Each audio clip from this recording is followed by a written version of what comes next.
make the Miata shoot fire one way or another. So to do that, we need to understand how cars shoot fire, why they do it, and then we'll figure out how to make it happen on the Miata. I'm Zach, this is Snake Pit. Let's play with some fire, baby.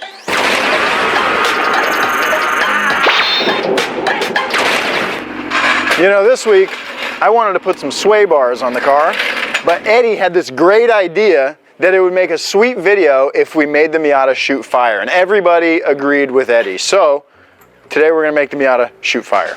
All right, before we go getting too far ahead of ourselves, let's take a look on the internet and get some inspiration for what kind of fireballs we're gonna be able to shoot with the Miata. Car shoot fire. All right, so he's heating up his exhaust right now by revving it. So basically this is, I think, you know, fire on D-cell. The ECU is sending a bunch of exhaust or a bunch of fuel into the exhaust while the car is decelerating. Normally there's no fuel there. That super hot exhaust ignites the excess fuel that's in the exhaust, right? So then you get those nice long flames. Okay, so we got a Evo in Japan. Ooh, that's sweet. So that's what you call pops and bangs. You can hear him when he shifts, when he lets off the gas pedal, you hear that pop, pop, pop, pop, pop, that crackles and pops. That's basically what anti-lag is. Basically blowing up fuel in the exhaust manifold, which forces your turbo to spin. Now, when I think about tailpipes shooting flames, I think about like this Evo spitting fire. So the first thing I think about is controlling a standalone and getting a specific map made, or maybe, you know, just reprogramming the ECU with like a flash tune. But the problem is I can't do either of those things on the Miata. It doesn't have a standalone, and there's no flash tune software for the Miata out there, so we're gonna have to figure something else out. That said, we still do want to talk about this way to shoot fireballs because it is awesome. So I thought, hey, my roommate's got a new car that you can do this stuff on, so I hit up RK Tunes. They make a bunch of BMW tunes. They sent us some files that we loaded onto this old computer, and now we're gonna put them onto the ECU. I guess the process for this really started yesterday. RK Tunes sent us a cable, and we downloaded some software. And yesterday we came out with that cable, we plugged it into the OBD2 port in the car and into the computer, and then the software allows us to pull the stock information basically off the computer, and we sent it back over to RK Tunes. Now they know what we're working with and what files to send us back. So we sent over our files yesterday, told them we wanted some flames, and this morning got an email full of files. And now it's time to hack into the mainframe and put the flame files on the ECU. So let's get into it.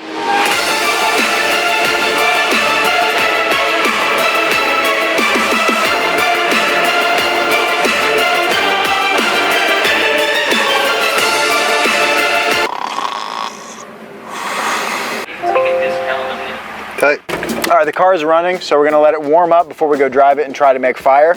Now, I'm not exactly positive exactly what RK Tunes changed to give us fire, but I have a good idea.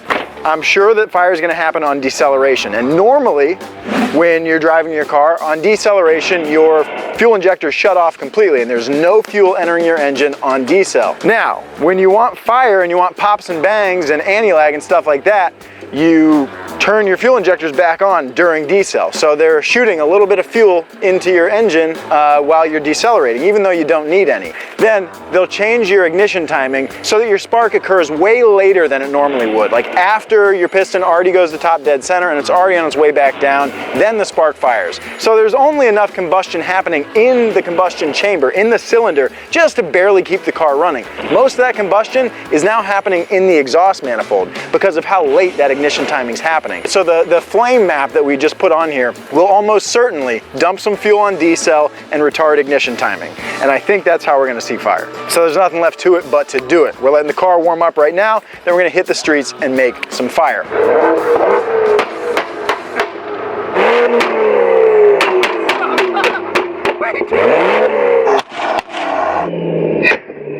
So we got Cerrone's car to shoot flames. I know it was kind of hard to see because it's daytime out, but fast forward to some nighttime footage.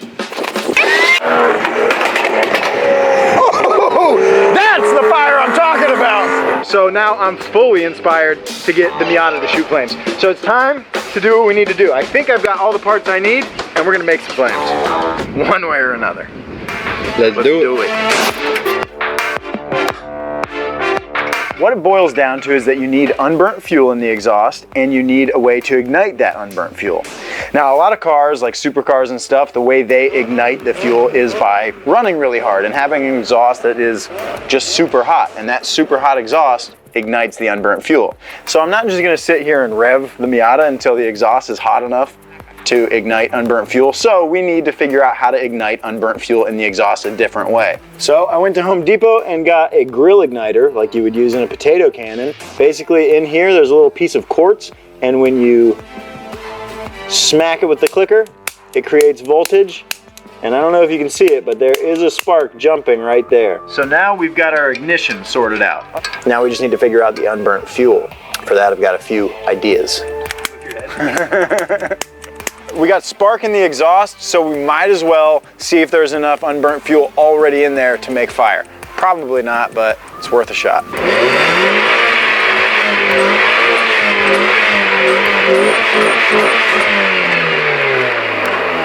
I do smell some unburnt fuel, so you know, I think this is gonna work. I think you just became the most popular guy in the neighborhood. I'm already the most popular guy in the neighborhood. So the just revving it thing didn't work, which means we need to get more unburnt fuel into the exhaust. So my next move is to pull a spark plug wire. So the ECU still thinks we're running on 4 cylinders here. So each of these cylinders is getting fuel, right? But now number 4 doesn't have a spark. So 25% of the fuel that goes into this engine is now going to be coming out the exhaust unburnt. Hopefully that's enough for that grill igniter to catch on fire.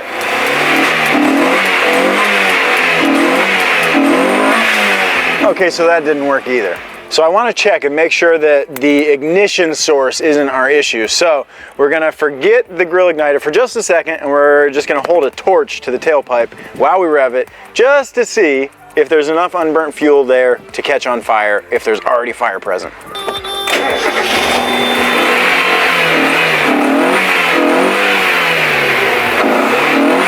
Okay, so pulling a spark plug wire didn't work either. Apparently we still don't have enough unburnt fuel in the exhaust. So one of the ways that you make flames is by retarding ignition timing on D-cell. I can't control ignition timing just on D-cell, but I can control it entirely, and that might allow us to get more of that unburnt fuel into the exhaust and maybe see some flames. I kind of doubt it, but we're trying everything. So we'll turn the sensor, we'll retard the timing, and we'll see if that makes fire.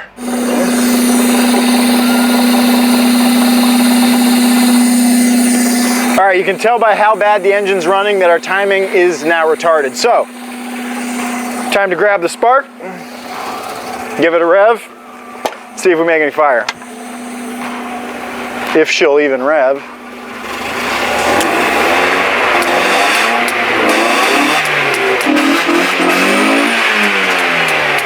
Sorry. All right, so retarding the timing by itself didn't seem to be enough. So now we're gonna put 2 of my brilliant ideas together, and we're gonna pull a spark plug with the timing. It probably is not even gonna run now, but maybe it'll make fire.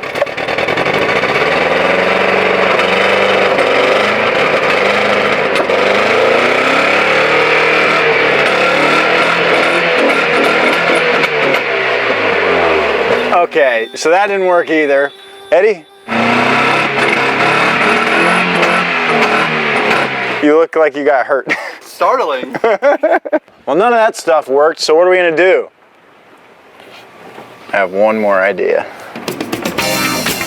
I went online earlier this week and I bought a bunch of odds and ends.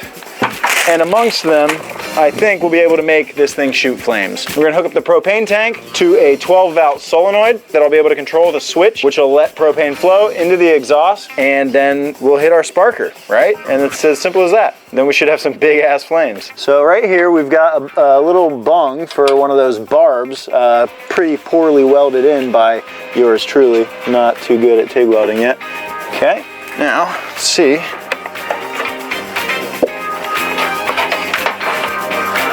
All right, that'll be our propane. Okay, so now from there, I guess it's a solenoid. It runs on 12 volts. See that? It's closed.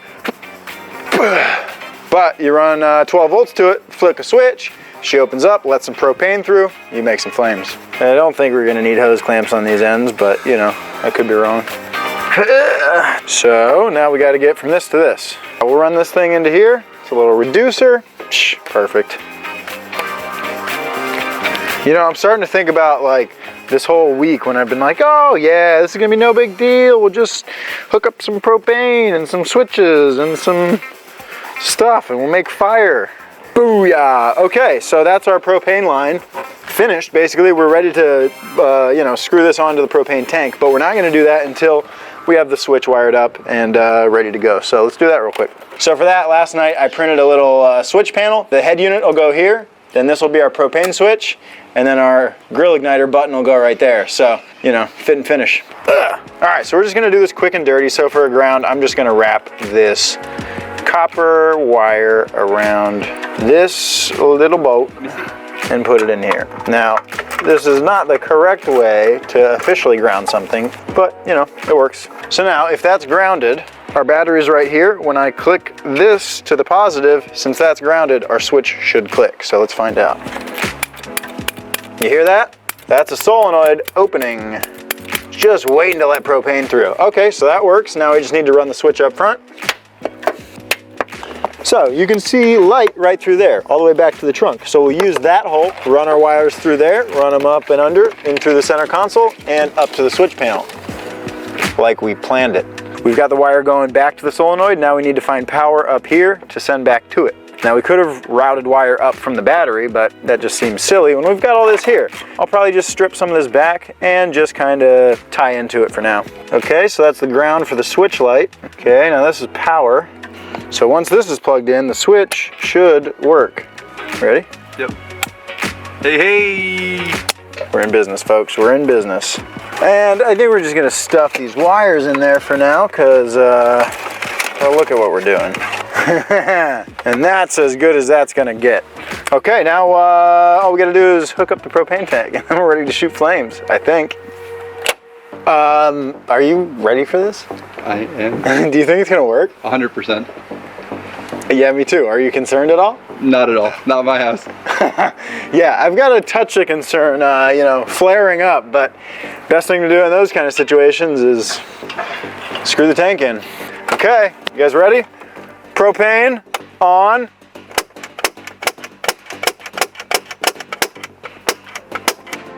Are you certain the propane's on? Well, I don't smell it. Yeah, it's clicking. Well, okay, so it's clicking. This was pressurized. That's all straight through. Flow goes that way. There's no propane coming out. Is my solenoid busted? All right, so it doesn't seem like we're getting enough propane out of the exhaust. I think we need to hog this thing out. One way or another, we need to improve flow through our adapter. So let's take it apart, see what we can do. So deep in there, there's a little ball. You can hear it. I think its job is just to restrict flow to make things a little more safe. In our case, that's the exact opposite of what we want. What do you know? So I gotta figure out how to get that ball out of there. I see you, ball. I will get to you. I don't know if we spend enough time saying this, but don't do this at home. You ready to see a ball? I hope. Hey! We got max flow now. Let's see if it blows up. It gives me the willies. Found a leak. Found several leaks. Sweet. Okay, so the problem we're having now is the pressure side, and what I mean by the pressure side is everything between the propane tank and the solenoid. The tubing, basically, that's gonna be under pressure all the time leaks at every single joint. And I guess if we're being honest, we probably could have seen that coming. I gotta tighten this stuff up. We're gonna maybe add some JB Weld into here. We need to make it so that this can hold whatever the pressure in that tank is. I think like 150 pounds. Where's that? Where's that? Where's that? Okay, I see you. You guys saw what happened. We got a leak there, so now we're gonna add some JB Weld there. And I guess while we're at it, we should do the bottom too, huh? I don't wanna do this again. See if we fix anything.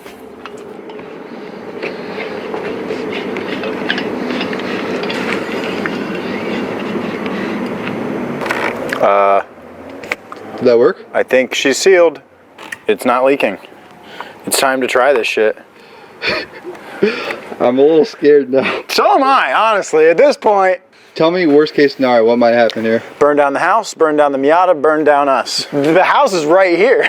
All right, guys, if it's gonna work, this is gonna be it. If this doesn't make fire, we're going back to the drawing board. Now, I'm gonna start the car so it doesn't go backwards into the exhaust. You guys ready? Hit it.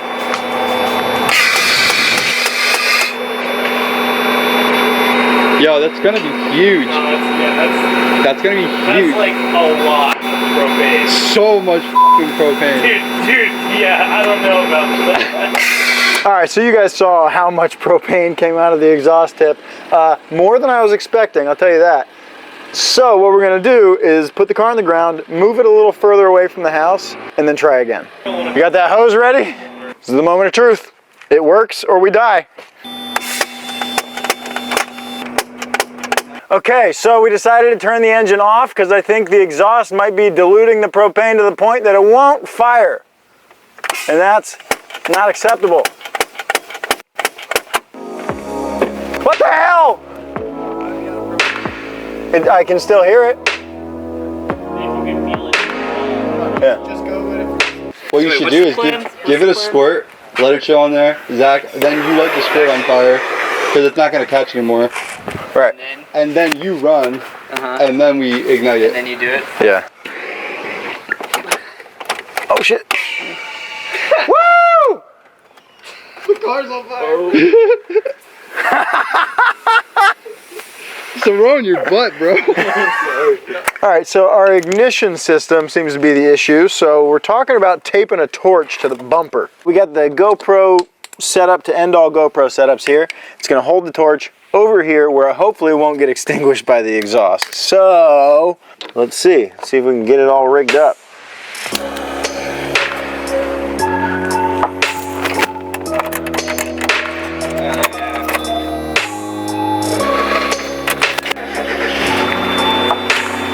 Good?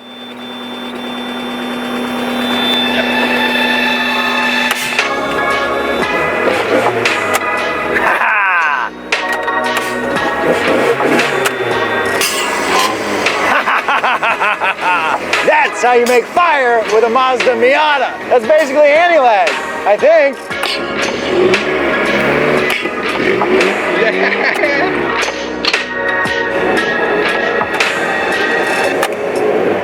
Well, what did we learn today, folks? We made a couple different types of fire. We had a lot of fun, and I think really ultimately we learned that if you want to make fire with your car, you got to do it the right way. You got to go the standalone ECU or a tune on your ECU, because what we did with the Miata did not work out too well, but the flames coming out of that 2 Series are some of the coolest things I've ever seen.